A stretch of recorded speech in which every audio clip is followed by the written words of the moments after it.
ایران کے اسرائیل پر حملے جاری۔ ایرانی فوج نے دعویٰ کیا ہے کہ اس نے تل ابیب میں اسرائیلی حکومت کے اہم فوجی انٹیلیجنس مرکز کو تباہ کر دیا ہے۔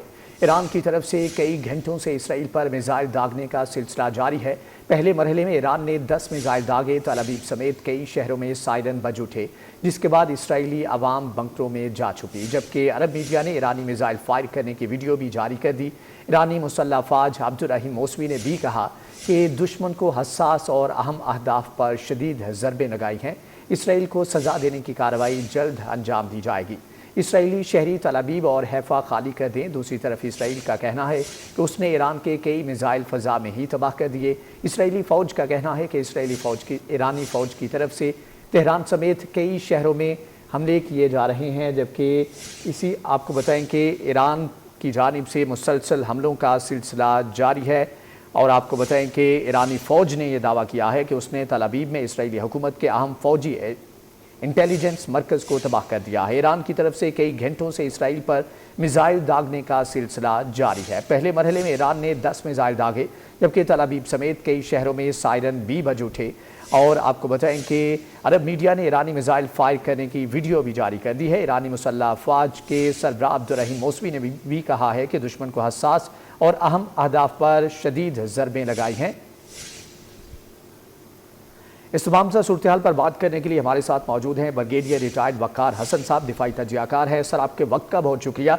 یہ بتائیے گا کہ جس طرح سے صورتحال انفولڈ ہو رہی ہے اور ایران کی جانب سے مسلسل حملوں کا سلسلہ بھی جاری ہے، اور دوسری طرف امریکہ کی نیشنل سیکیورٹی کا 1 گھنٹہ طویل اجلاس بھی اختتام پذیر ہو چکا ہے، آپ کو کیا لگتا ہے کہ کون پہلے بیک فٹ پہ جائے گا؟ کیا ایران اسی طرح اپنا جو ہے وہ ریٹیلیٹری پروگرام جو ہے اس کو جاری رکھے گا، یا پھر جس طرح سے پریشر بلڈ کیا جا رہا ہے یو ایس کی جانب سے، اس پریشر کے اندر آ کر ایران جو ہے وہ کارنرڈ ہو جائے گا اور انہی شرائط کے اوپر معاہدہ کرنے پر تیار ہو جائے گا جو کہ امریکہ اور اسرائیل چاہتے ہیں؟ اس میں کچھ نہ کچھ تو پریشر ٹیکٹکس ہے، لیکن جو آن گراؤنڈ سچویشن ہے میرے خیال وہ ڈسکس ہونی چاہیے۔ ابھی جو لیٹسٹ رپورٹس ہیں، دیکھیں جو ایران کی میزائل پاور ہے ماشاءاللہ بڑی اسٹرانگ ہے۔ آج انہوں نے کیا ہے مساد کے جو ہیڈ کوارٹر پہ حزیلیہ میں اٹیک کیا ہے، اس کو سمیش کر دیا، اور آپ کو پتہ ہے کہ مساد کا ہیڈ کوارٹر کتنا پروٹیکٹڈ ہوگا۔ پھر آپ آ جائیں جو بسکشن بیت کا ہیڈ کوارٹر تباہ کیا، عمان میں اردن میں ان کا فارورڈ ہیڈ کوارٹر تھا لوجسٹکس کا، اسی کا مساد کا، وہ سمیش ہو گیا۔ اس وقت حیفا میں آگ لگی ہوئی ہے، یہاں گوتم اڈانی کی جو آئل ریفائنری وغیرہ تھی، پورٹ 70% شیئر تو انڈیا کے وہاں پہ گوتم اڈانی کے اس میں، اور یہ حیفا جو ہے سر ٹارگیٹ ہے، ایران بڑا کنسسٹنٹلی کر رہا ہے، بیکاز دیٹ از لائک جس ہمارا کراچی ہے، کمرشل ہب ہے، آئی ٹی کا ہب ہے، ایک ہی بڑی پورٹ ہے، آئل کے ٹرمینلز ہیں، اور آئل کی سپلائی بند ہے، بجلی بند ہے۔ تو آن گراؤنڈ یہ پھر ایک اور جو خبر آ رہی ہے کہ کافی سارے لوگ جو ہے پیسے والے وہ بوٹس کے ذریعے، جس طرح لوگ ڈنکیاں لگاتے تھے، یہ بھی سائپرس جا رہے ہیں، وہاں پہ بڑے برے حالات ہیں۔ مطلب یہ آئی تھنک صرف ایک گلومی پکچر ویسٹ پیش کر رہے ہیں، اور اوپر سے بڑھ کے مار رہے ہیں۔ پھر آپ ان کے ایئر بیسز پہ آ جائیں، تمام کمرشل ایئر لائن نکل چکے ہیں ایران سے، ادھر سے اسرائیل سے۔ اس میں بیسیکلی ایل ہے، پھر اسرائیل ایئر ہے، پھر اس کے بعد ارکیا، یہ جا کے پارک ہو گئے سائپرس میں۔ اس کے بعد نتنیاہو صاحب خود جب پرسوں سائپرس میں تھا، جب مودی گیا وہاں سے مل کے پھر ہو گیا G7 جا کے اس کو ذلیل کیا گیا۔ پھر ان کے ایئر بیسز پہ آ جائیں، میں کہ گنوا دیتا ہوں جو آئی تھنک کل بھی بات ہوئی تھی، سب سے ان کے آپ کہہ لیں فتح خان تھے، نوتن جو جہاں پہ F-35 کا سب سے بڑا سیٹ اپ ہے، دیٹ از بی اسمیش۔ پھر ٹیلنوف ہے۔ اچھا میں یہ نہیں کہہ رہا، آپ اسکاٹ ریٹر ہے جو آئی تھنک بہت بڑا ڈیفینس اینالسٹ ہے، اور یہ جو ہے آئی اے ای میں بھی انسپیکٹر رہا ہے، اور weapons of mass section Iraq کا ہوا تھا، اس میں انسپیکٹر تھا، اس نے کہا تھا مت کریں، یہ اس کی میں کوٹ کر رہا ہوں۔ ہی سیڈ کہ they are finished, basically air defence system ختم ہو چکا ہے، ڈوم سارا بریچ ہو چکا ہے۔ تو یہ بیسیکلی ایک پکچر ہے اسرائیل کی جس پہ بات ٹھیک ہے۔ وقار حسن صاحب ہمارے ساتھ موجود رہیے گا۔ اس وقت سینئر تجزیہ کار سلیم بخاری صاحب ہمارے ساتھ موجود ہیں۔ سر، آپ کے وقت کا بہت شکریہ۔ یہ بتائیے گا کہ جس طرح سے سچویشن انفولڈ ہو رہی ہے، اور تازہ ترین اطلاعات کے مطابق اسرائیل کا چینل 12 جو ہے وہ اس وقت دعویٰ کر رہا ہے کہ مے بی آج رات جو ہے امریکہ ان کے ساتھ جو ہے وہ جنگ میں شرکت کرنے کا اعلان کر سکتا ہے، باقاعدہ طور پر شرکت کر سکتا ہے، اور نیشنل سیکیورٹی کا اجلاس بھی ابھی کچھ دیر پہلے ختم ہوا ہے امریکہ کی۔ آپ کو کیا لگتا ہے کہ امریکہ یہ قدم اٹھانے کے لیے تیار ہے، وہ چاہتا ہے کہ وہ اس جنگ میں شامل ہو، یا پھر اس کی مجبوری بن گئی ہے، اسرائیلی لابی اتنی سٹرونگ ہے کہ اس کو مجبوراً جو ہے اس جنگ میں شرکت کرنی پڑے گی؟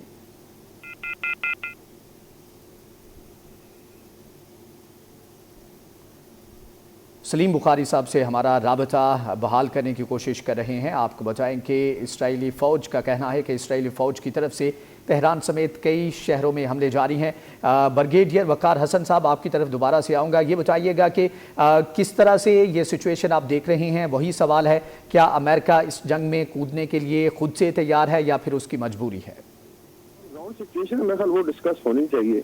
ابھی جو لیٹسٹ رپورٹس ہیں، دیکھیں جو ایران کی میزائل پاور ہے ماشاءاللہ بڑی سٹرونگ ہے۔ آج انہوں نے کیا مساد کے جو ہیڈ کوارٹر پہ حزیلیہ میں اٹیک کیا ہے، اس کو سمیش کر دیا، اور آپ کو پتہ ہے اگر مساد کا ہیڈ کوارٹر کتنا پروٹیکٹڈ ہوگا۔ پھر آپ آ جائیں جو بسکشن بیت کا ہیڈ کوارٹر تباہ کیا، امان میں اردن میں ان کا فارورڈ ہیڈ کوارٹر تھا لاجسٹکس کا، اسی کا مساد کا، وہ سمیش ہو گیا۔ اس وقت حائفہ میں آگ لگی ہوئی ہے، یہاں گوتم اڈانی کی جو آئل ریفائنری وغیرہ تھی، پورٹ 70% شیئر تو انڈیا کے وہاں پہ گوتم اڈانی کے اس میں، اور یہ حائفہ جو ہے سب ٹارگیٹ ہے، ایران بڑا کنسسٹنٹلی کر رہا ہے، بیکاز دیٹ از لائک جس ہمارا کراچی ہے، کمرشل ہب ہے، آئی ٹی کا ہب ہے، ایک ہی بڑی پورٹ ہے، آئل کے ٹرمینلز ہیں، اور آئل کی سپلائی بند ہے، بجلی بند ہے۔ تو آن گراؤنڈ یہ پھر ایک اور جو خبر آ رہی ہے کہ کافی سارے لوگ جو ہے پیسے والے، وہ بوٹس کے ذریعے جس طرح لوگ ڈنکیاں لگاتے تھے، یہ بھی سائپرس جا رہے ہیں، وہاں پہ بڑے برے حالات ہیں۔ مطلب یہ ٹھیک ہے وقار حسن صاحب ہمارے ساتھ رہیے گا۔ سینئر تجزیہ کار سلیم بخاری صاحب ہمارے ساتھ موجود ہیں۔ سر، آپ کے وقت کا شکریہ۔ یہ بتائیے گا، میں نے پہلے بھی سوال کیا کہ جس طرح سے سچویشن اس وقت بن رہی ہے، اور نیشنل سیکیورٹی کا اجلاس کچھ دیر پہلے امریکہ کی ختم ہوا ہے، ڈونلڈ ٹرمپ اس میں شریک تھے، اور دوسری جانب سے اسرائیل کے جو آفیشیل چینلز ہیں وہ بھی یہ دعویٰ کر رہے ہیں کہ آج رات امریکہ جو ہے ان کے ساتھ ایران کے اوپر حملوں میں شرکت کرے گا، باقاعدہ طور پر اس کی جوائننگ ہو جائے گی۔ آپ کو کیا لگتا ہے کہ امریکہ یہ فیصلہ مجبوری میں کرے گا، یا امریکہ کو یہ سوٹ کرتا ہے کہ وہ اس وقت جنگ میں اسرائیل کے ساتھ شرکت کرے؟ دیکھیے، پہلی بات تو یہ ہے کہ مجھے نہیں لگتا ہے ایسا کہ پریزیڈنٹ ٹرمپ اتنے بڑے پاگل پن کا فیصلہ کریں گے کہ وہ اس جلتی ہوئی آگ میں کود پڑے، اور دوسری بات یہ ہے کہ ان کو یہ ادراک بھی پوری طرح سے ہونا چاہیے کہ اگر وہ اس جنگ میں شامل ہوں گے تو پھر باقیوں کے پاس بھی یہ آپشن کھل جائے گا۔ آج آپ نے دیکھا جو روس کے فارن آفس نے جو سٹیٹمنٹ جاری کیا ہے، اور پریزیڈنٹ شی نے جو اپنے آفیشیل یعنی کامنٹری چینل کے اوپر جو اپنا سٹیٹمنٹ دیا ہے، وہ تو بڑے خوفناک اشارے ہیں۔